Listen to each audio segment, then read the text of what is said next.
우리는 왜 사는 걸까요? 이는 삶의 이유, 삶의 목적, 삶의 의미, 인생이란 등과 같은 여러 비슷한 형태로 나타나고 있죠. 이 질문은 인간의 존재 목적에 대한 정말 본질적인 질문입니다. 이런 고민을 한 사람들은 참 많을 것 같은데요. 아마 이때까지 살아온 모든 사람들이 이런 고민을 한 번쯤은 해봤겠죠. 그중 어떤 이는 대충 생각해보고 두리뭉술하게 넘어갔을 것이고, 어떤 이는 단순하게 정의하고 살아갔을 것이며, 어떤 이는 아직 생각해본 적이 없을 수도 있습니다. 그리고 그에 대한 해답을 얻기 위해 이성적인 사고의 영역 안에서 탐구의 한계점까지 나아가 보며 답을 생각해 본 사람들도 있죠. 이 질문에 대한 답은 결코 쉽게 그리고 간단하게 정의할 수 없을 것입니다. 왜냐하면 이에 대한 답에 따라 우리의 삶의 방향성이 결정될 테니까요. 잘못된 삶의 방향성은 우리를 병들게 하며 고통받게 하는 원인이 될 것입니다. 그렇기에 확실한 근거가 있고 명확하며 분명한 답을 얻기 위해서는 이 질문과 관련된 수많은 지식이 필요하고, 그 지식에 대한 탐구와 고찰이 있어야 하며, 모든 것을 편견 없이 객관적으로 바라볼 수 있는 태도와 올바른 깨달음이 있어야 합니다. 그러니 이런 진지한 고민 없이 삶의 이유를 단정짓는 무식한 사람들의 달콤해 보이는 말에 귀 기울이고 따라서 삶을 낭비하지 마시기 바랍니다. 삶의 이유에 대한 모든 내용을 아무리 정리하고 요약하여 얘기한다 한들 기초적인 지식과 그에 대한 이해가 없다면 그저 지루하고 머리 아픈 얘기로만 들릴 수도 있습니다. 그도 그럴 것이 깊이 있게 공부해 본 적이 없다면 짧은 시간 안에 이 질문에 대한 것들을 이해하기가 어려운 건 어찌 보면 당연한 것이죠. 인내와 공부가 필요합니다. 이에 대해 권위 있고 전문적이며 아주 오랫동안 연구를 한 사람들, 그들에게 조언을 구할 필요가 있었습니다. 그중 한 사람의 책을 소개하며 제 의견을 풀어 말씀드리고 싶습니다. 데이빗 A. 노에벨의 중도라는 세계관입니다. 세상은 넓고 우리는 서로 다른 자연적 사회적 환경에서 아무것도 모르는 상태로 태어나 죽음에 이르기까지 흘러가는 시간 동안 끊임없이 영향을 받으며 무지함에서 깨닫기를 반복하고 가치관을 형성합니다. 바로 이 형성된 가치관 안에서 사유하며 삶을 살아가게 되죠. 가치관 형성에 영향을 주는 것은 참 많은 것들이 있는데요. 이러한 영향은 대표적으로 부모님, 친구, 선생님, 그리고 미디어와 같은 매체의 영향입니다. 이를 구체화해서 예를 들어보자면, 아기일 때는 부모님이라는 울타리 안에서 새로운 것들을 배워나가기 때문에 어떤 가치를 기반으로 살아가시는 부모님이냐에 따라 우리가 받는 영향이 서로 다를 것입니다. 또한 부모님의 성격이 폭력적인 성격인지, 낙천적인 성격인지, 아니면 조용한 성격인지 등 여러 가지 영향이 있겠죠. 그렇게 부모님의 말과 행동을 보고 듣고 영향을 받아 우리가 하는 모든 생각들의 처음이 되는 기준이 생길 것입니다. 시간이 지나 나이를 먹어가며 점점 성장하면서 TV나 스마트폰, 책과 같은 매체를 통해 현시대 사회의 흐름에 영향을 받을 것이며, 부모님 다음으로 가깝게 지내는 이웃 친구들을 통해 다양한 영향을 받게 되는 등 그 밖의 주변의 모든 것들이 우리에게 끊임없이 영향을 주고 있습니다.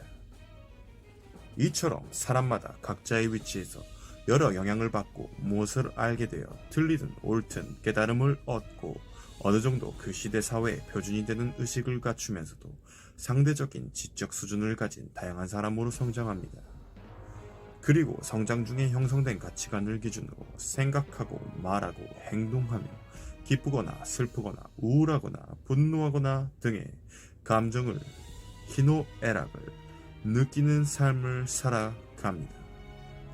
그렇다면 이 영향들의 근원이 되는 것은 무엇일까요? 이 책은 세계관이라는 워딩을 사용하여 이에 대해 정리합니다. 이 영향의 근원이 되는 세계관인 기독교, 이슬람교, 세속적 인본주의, 마르크스 레닌주의, 뉴 에이지, 포스트 모던주의를 다루고 있죠. 그리고 이 세계관들이 주장하는 바가 과연 이성적인 영역 안에서 편견 없는 객관적인 태도를 가지고 바라봤을 때 논리적으로 설득력이 있는 주장인지 아니면 말도 안 되는 소리를 그렇듯하게 하고 있는 궤변인지 깊이 있게 알아본 책입니다. 시대에 따라 위에 나열된 세계관들 중 한 세계관에 좀 더 많이 영향을 받았을 수도 있겠지만 분명한 건 우리는 이 여러 세계관들이 주장하는 바에 파편들로 형성된 가치관을 가지고 살아가고 있다는 것입니다. 그렇다면 우리는 계속해서 가치가 변하는 그 시대의 흐름에 따라 그냥 살아가기만 하면 되는 것일까요?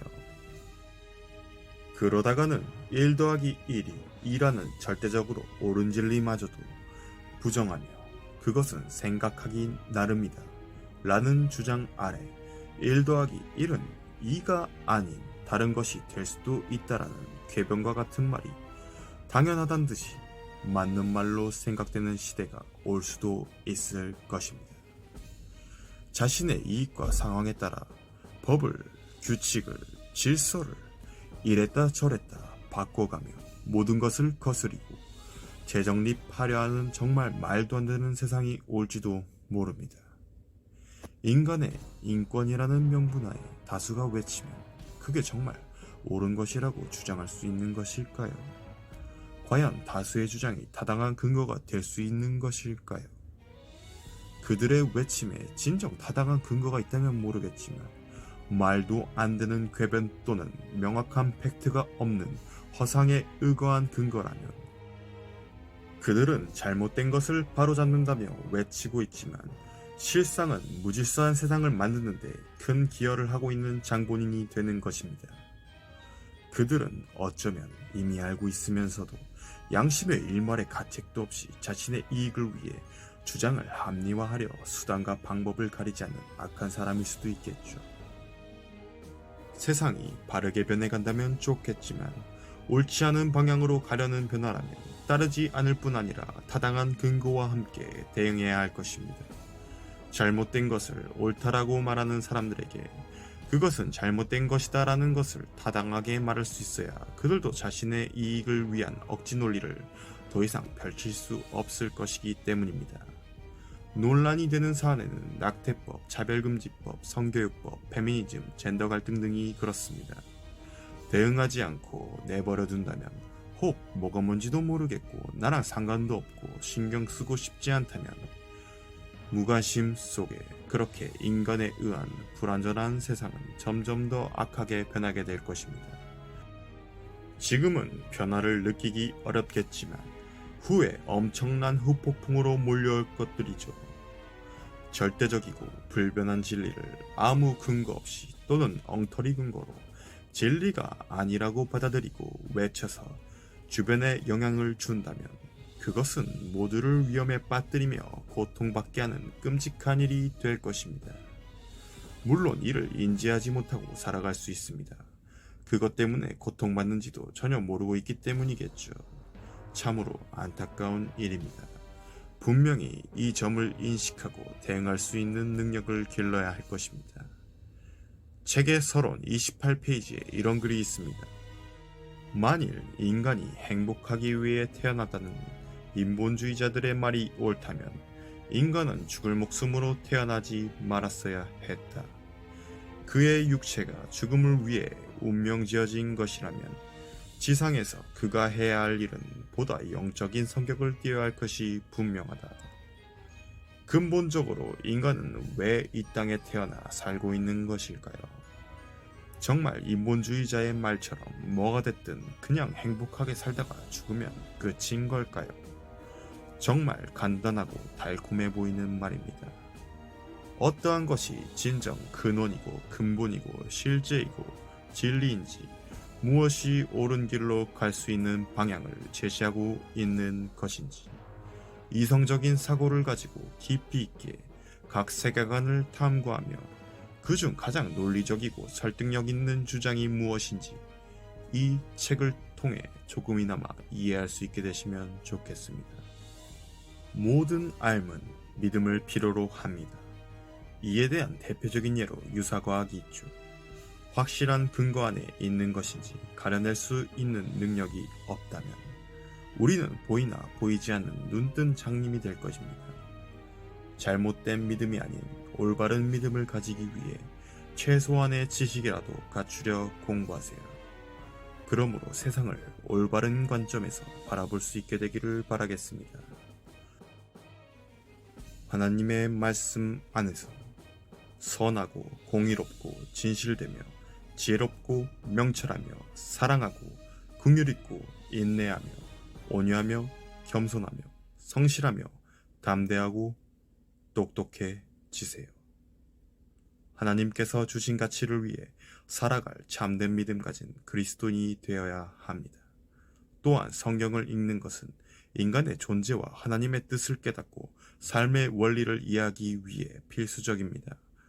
그것이 우리가 살 올바른 길이기 때문입니다. 하나님의 영광을 위해.